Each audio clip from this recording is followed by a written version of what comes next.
Hello my friends, welcome back to my channel. Today we are going to be diving deep into week 4 of the Elegant Stylist program from Anna Bay.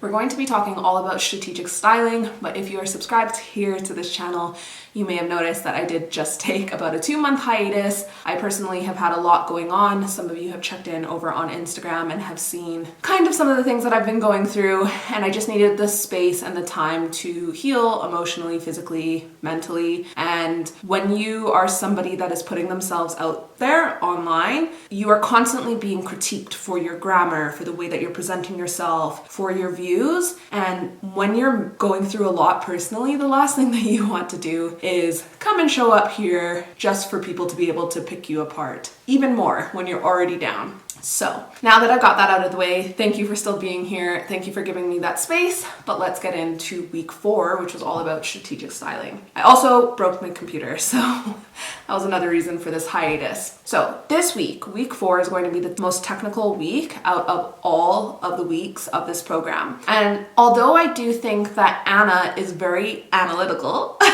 pun intended, I do think that having a black and white way of looking at styling yourself is great, but equally if you're somebody that is already doing quite all right with styling yourself, sometimes you start overthinking it and overcomplicating it, when in actual fact this week was supposed to be not complicated at all. So I just think that if you are considering taking this program and you are doing okay with styling yourself, like people, I think if you took stock of people complimenting you on what you wear, and if you admire what they wear as well, and you know that there's some type of synergy there, I don't know if this is going to be the program for you. However, if you're somebody that you are really struggling with your personal image and you are struggling with like being a style chameleon and you want to look the classiest, look the most elegant, look the most leveled up, then I do think that this is going to be well worth your money. One of the things I really loved about this week's lesson is Anna really dives deep onto body shapes and body proportions and body measurements. And when you learn these subjects thoroughly, you can understand that it actually doesn't matter what the scale says, what your measurements are, or what body type you have. You are really going to just have to understand your body type and then learn how to play with optical illusions in order to enhance or conceal the areas that you want to enhance or the areas that you want to conceal.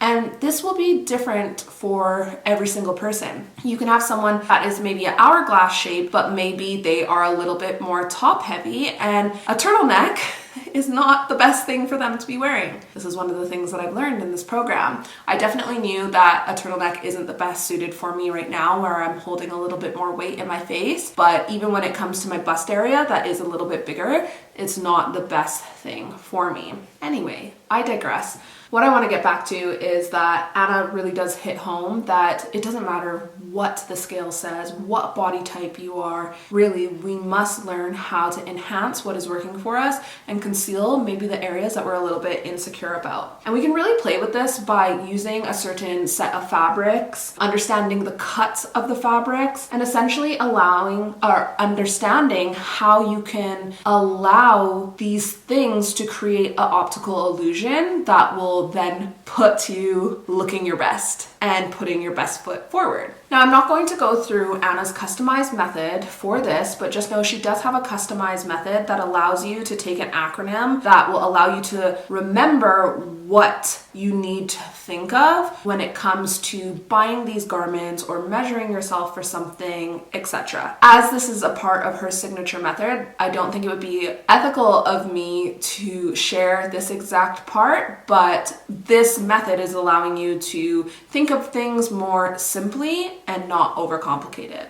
Now, body shape, body proportions, and body scale are things that we are going to need to look at. You know, there's a girl that I follow on Instagram and her style is stunning in theory. But one of the things that I've really noticed with her, even though she is wearing all the most luxurious items, best brands, and her figure, she's very slender. One of the things that I've really picked up on is that her torso is really, really long, and the items that she's wearing is just accentuating how long it is, and it's setting off the proportion to her body. And I think she's struggling, even though she is styling herself and selling styling services, you can kind of see that she's struggling with the scale of her body. And so I think sometimes, even if there's an issue that you might not be personally struggling with, I think that when you're going through the program, you can think about things that you're seeing and have a mental image of it in your mind, and then grasp what Anna is teaching. But this goes both ways. Perhaps you are somebody that you have really long legs. Well, wearing the most mini skirt is probably going to not look very good. It's going to look a lot shorter on you if your legs are very, very long. So for me, my biggest takeaway when it came to body shape, body proportions, and then body scale was understanding that scale matters so much, and not just vertically, but horizontally as well. Another thing that Anna dived deep on in this particular lesson is understanding oversized items and how they play a part of current trends. That's something that I have personally been struggling with until the last 2 years, where I've been on my level up journey, is finding that balance between wearing something that is quite trendy and then wearing something that is going to be honoring to my body type but doesn't make me look like a grandma. Because I do think that that is a fine line to walk, especially in this level up, elegance, femininity space. We are really starting to see people looking like they're dressing like a cosplay character. I don't want to feel like I'm wearing a costume when I'm styling myself. And so understanding where trends are and seeing how you can align yourself with more traditional cuts, I think is very important. Obviously for me, it's a little bit different because it's a point of contention. I work with brands and that's how I get paid online. So finding a brand that is willing to pay me that then is offering a style of clothing that I like that isn't too trendy can sometimes be a little bit tricky. And then equally, I can't help but look at some of my fellow content creator friends and I see that they're wearing these oversized, baggy items that isn't really flattering on them in the slightest, but they're able to pay their bills. So I do find that it is kind of a tricky place to be in. Now, Anna does then go into how often when we are seeing people that are establishing these trends, it's often people like Hailey Bieber, who is tall and slim, and these baggy clothing and baggy trends, they can get away with it because they're very tall and very model-esque, but that isn't wise for the average person. It typically does not look good on the average person to dress like this, and so we should really just tweak the way that we're looking at these things. If you found yourself watching this video and you don't agree with this at all, this is probably not the channel for you. However, I do think that there's probably a few of you that understand where I'm going with this. Now, on a personal level, I do truly believe that there is almost like a class structure when it comes to trendy fashion. People see other people wearing it items and it represents something. And I do think that that's a part of the conversation that we do have to look at, is that we are wanting to put our best foot forward. We're wanting to style ourselves in the best way, but we do also have to understand that sometimes with brands, there is a currency that is attached to wearing that label. And I do think that that's where sometimes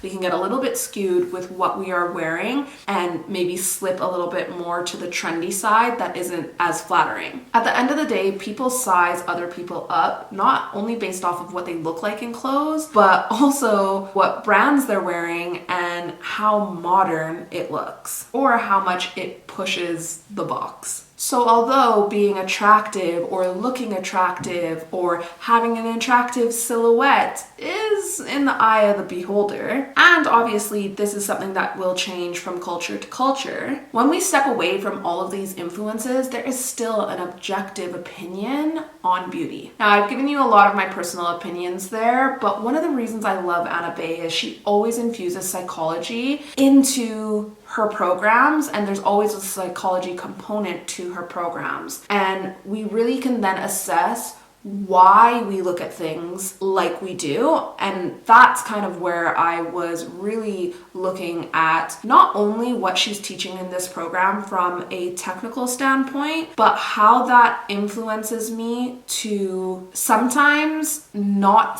follow what she's teaching because I'm swayed by the brands, by what other people are wearing, the it things. And basically it brought me back to realize that we actually have the potential to manipulate or influence what others think about us once we understand this psychology. And I think this was the part of the strategic styling that I'm personally loving the most, because I think that there's an element of wearing something that is figure flattering and works for you. But I also think that there's an element of sometimes wearing certain brands that will also elevate your outfit. And I think that is a part of the conversation people don't like to hear. But if you are looking at having a public or personal image, I do think that that's a part of the conversation. And I'm not saying go and spend all of your money on brand items that aren't worth it. Of course not. But I also think that we're a little bit naive to think that brands and branding do not come a part of this conversation. And at the end of the day, if you look into the psychology of it, it confirms that as well. Now from here, Anna then educates us on the psychology behind what tends to be perceived as beautiful. And on a side note, I personally read a book called Survival of the Prettiest recently, and it gave me so much insight to this. And it really taught me how we can implement these details such as symmetry to our styling that is going to complement the body the most and make the way that we look the most visually appealing to those who are viewing us. And again, I do think that this is a part of the conversation that people don't really like to hear, but it does. The more attractive that we can make ourselves is the more palatable that we are making ourselves to others, and attractiveness brings favor. And I don't believe that this means that you have to be the most physically attractive person. Look at Inventing Anna Delvey. This was a perfect example of showing how a few strategic moves was able to get her really far. She was a crook nonetheless. But I do think that there's a little bit of something that we can learn here in regards to psychology and how we're styling ourselves. Now, if you didn't take Anna's course and you're watching this video, I know it's a little bit on the longer side, you may want to do your research on different body groups or body types or body grouping methods. There are quite a few ways of looking at this. Some people may hear hourglass or oval or apple, or I do know that there's the Kibbe body method as well. For me, I find that one a little bit complicated. However, once you know these shapes, you will be able to really understand what you may want to conceal and what you may want to enhance. Again, if you are somebody that is already doing quite well with styling yourself, you may already know these things. But if you are somebody that you're really struggling with your personal image, your personal brand, I do think that it would really help you if you didn't take the program to go research body types and see what categories you fall into. Once you understand this, it's going to allow you to create symmetry with your body and then present yourself in the most beautiful, streamlined way. As mentioned, if you're somebody that is struggling to understand this and you want a framework that's going to allow you to put all of this together, then I think this course is going to really help you understand this, as Anna does really break it all down for you. And from here, Anna goes into different masterclasses about different body types. And you might be thinking, I am a inverted triangle. Why do I need to hear about a rectangle body type? Now, I do think that there are some times in life when your body changes a little bit and you may have been an hourglass, but then later on in life, maybe you've gone through menopause and your body has changed to more of an apple, or perhaps you are normally an hourglass and then you get pregnant with twins and your body changes and you need to learn to style yourself in a different way. That's what I liked about this section of the program. As many of you know, I'm going through IVF at the moment and my body has changed drastically. And although I'm still typically more of an hourglass shape, I put on my weight everywhere, not just in one defined area. As I get to a little bit more of a higher weight, which is obviously not ideal, I am noticing that I'm having having a little bit of imbalances between my lower half of my body and my shoulders. And so understanding how to conceal certain areas and enhance other areas is allowing me to keep the symmetry between my upper and lower half. And I'm finding that when I mention maybe the weight gain that I've put on, people actually don't think that it's as drastic as it is because I've maintained the symmetry throughout my body. Hopefully I can get a handle on that in 2023 and I'm not dealing with so many physical things with IVF. But for now, I'm glad that I've learned some practical things that is going to allow me to style myself in a little bit more of a streamlined way. I also think that if you're somebody that is struggling to style yourself, seeing other body types and what works for them allows you to understand how it doesn't work for you. For example, for me, this is, racer back tank tops. Those don't work for me in the slightest, but seeing how they work for other body types really allowed me to see why it doesn't work for me and how I can wear something else instead. Now, once we finished discussing body shapes in the program, we then moved on to body proportions. Body shapes is when you work with a person's horizontal line and make it more balanced and symmetrical. And then body proportions is when you work with the vertical line to make it more balanced and symmetrical. When wanting to style yourself appropriately, you're going to want to know if you're short, long, or balanced in the following areas. And that is torso, waist placement, and rise. By understanding this, we get the best fit of our clothing. And in turn, it allows us to assess and figure out what styles we should even be wearing. From here, Anna goes into how we can make these areas appear more balanced and how we can assess if we're currently dealing with an imbalance. So for example, if you are someone that deals with a short torso, you may want to keep this area a little bit clutter-free and not wear loud, large prints. This is all about creating optical illusions. Now, again, if you're somebody that hasn't taken the program, you may want to look up the hand measuring method,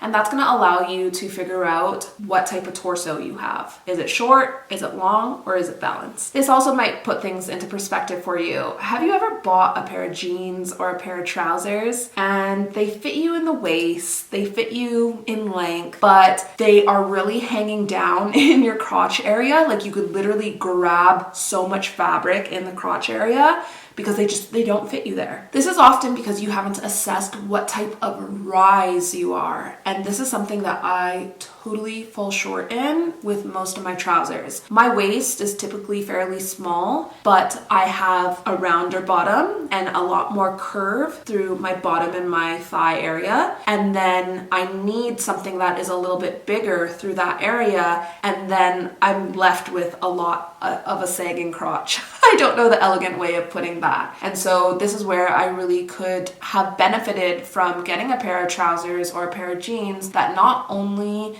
cater to my waist and my length, but also have catered to the rise that I need. Equally, if you're the type of person that has found that your bum is hanging out of your trousers or your denim, this is probably because you haven't assessed the appropriate rise that you need in your trousers. So wrapping this week 4 up, we need to fully understand these areas as it dictates what we need to balance, what we need to enhance, what we need to conceal, and what we may need to elongate. This will be different from person to person because we all come in different shapes and sizes. And you can have somebody that is an hourglass shape, but they're plus size. And you can have someone that's an hourglass shape, but they are more on the thin and athletic size. So really, you can have 2 body shapes, but they both might want to conceal or enhance different areas. We're all very different. And so really this week, it really did allow you to see that it doesn't matter what size